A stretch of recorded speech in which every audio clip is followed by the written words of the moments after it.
আসসালামু আলাইকুম, সবাইকে রাইস ক্রিয়েশন এন্ড ব্লগসে স্বাগতম। দেখতে পাচ্ছেন আপনাদেরকে দেখাচ্ছি আজকে আমি ডিম চপ কিভাবে ডিম চপ তৈরি করি খুব সহজেই, সেটাই আপনাদের সাথে আজকে শেয়ার করব। তাহলে চলুন শুরু করা যাক। প্রথমে এখানে আমি আলু সিদ্ধ করে নিয়েছি।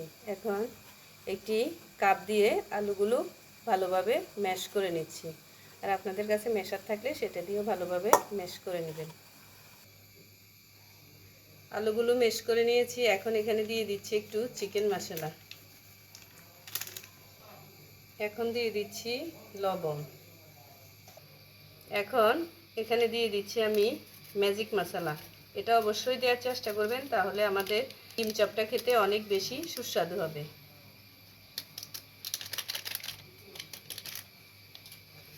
এরপর দিয়ে দিব শুকনো মরিচ।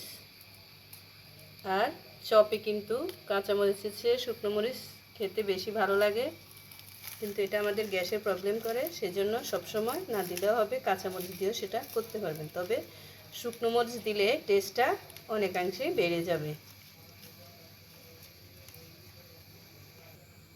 এখন এখানে দিয়ে দিচ্ছি বেরেস্তা। পেঁয়াজটা কিন্তু বেরেস্তা করেই দিবেন, তাহলে আলুর চপটা খেতে ভালো লাগবে। যেহেতু আলুর চপ হচ্ছে আমাদের ইফতারির কমন আইটেম, সেজন্য আমরা সবাই মোটামুটি বাঙালিরা আলুর চপ, ডিমের চপ, যেই চপই হোক না কেন সেটা তেলে ভাজা আমরা পছন্দ করি, যদিও এটা আমাদের স্বাস্থ্যের পক্ষে ক্ষতিকর। ডিম চপ যদি আপনারা এভাবে বানিয়ে খান, খুব অল্প মশলায় কিন্তু এটা বানাবো, তবে এটা খেতে কিন্তু অনেক বেশি সুস্বাদু। এখন সব কিছু একসাথে ভালোভাবে মেখে নিচ্ছি। আমি ডিম কেটে নিয়েছি, একটা ডিমকে দুভাগ করে নিয়েছি। এখন এটা একটু একটু আলু মাখানো নিয়ে সেটা অর্থাৎ ডিম দিয়ে সেটা মুড়ে নিব। এভাবে আপনারা আগে করে নেবেন।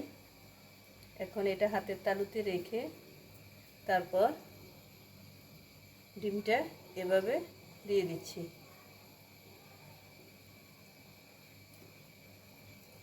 দেখতে পাচ্ছেন কিভাবে আমি এটা মুড়ে দিচ্ছি।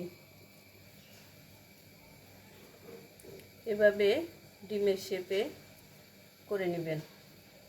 দেখতে পাচ্ছেন কিভাবে দিয়েছি। এখন আমি আরেকটি করে আপনাদেরকে দেখাচ্ছি।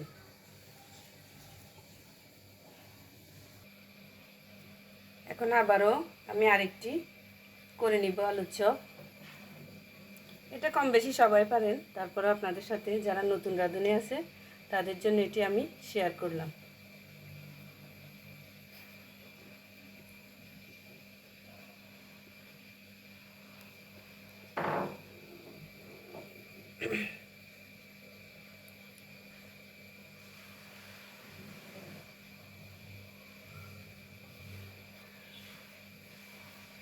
এভাবে সবগুলো চপ আমি বানিয়ে নিচ্ছি।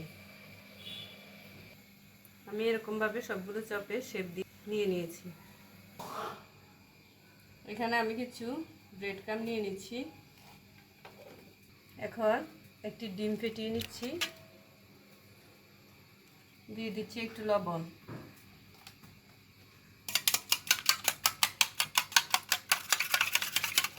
এখন আমি ডিমে গোলায় আমার যে আলুর চপগুলো তৈরি করে রেখেছিলাম সেগুলো একটু চুবিয়ে নিচ্ছি। এখন তুলে এটা দিয়ে ব্রেড ক্রাম্বে এটা একটু গড়িয়ে নিব। যদি ডাবল কোট করেন সেটাও কিন্তু খেতে ভালো লাগবে। আমি আরেকবারও ডিমে এটা গড়িয়ে নিচ্ছি।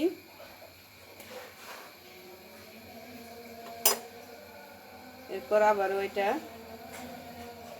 ব্রেড ক্রাম্বে দিয়ে আবার এটা গড়িয়ে নিব।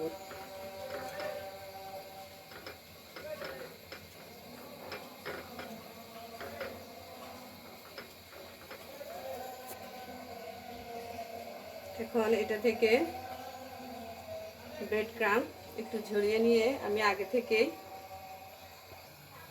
চুলায় পাতিল বসিয়ে রেখেছিলাম, এখানে গরম তেলে এটা দিয়ে দিচ্ছি। তবে বেশি হাই হিটে কিন্তু এটা দেয়া যাবে না, তাহলে কিন্তু সেটা পুড়ে যাওয়ার সম্ভাবনা থাকবে এবং এটা ছিটাবে।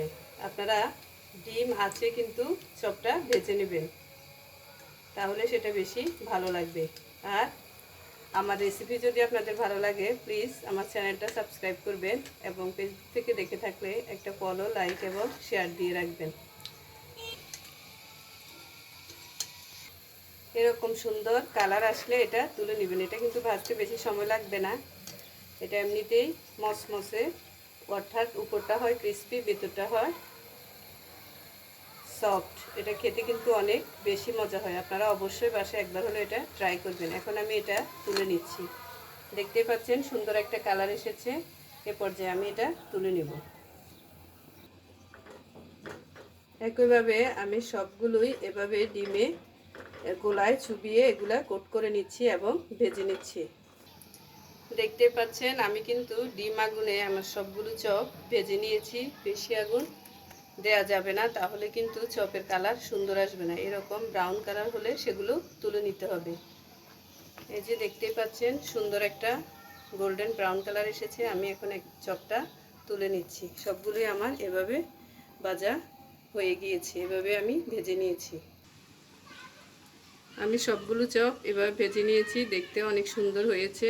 আশা করছি আপনারা বাসায় বানিয়ে খাবেন এবং সস দিয়ে সেটা, টমেটো সস দিয়ে সেটা পরিবেশন করবেন। ইফতারিতে অনেক ভালো লাগবে। সবাই ভালো থাকবেন। আল্লাহ হাফেজ।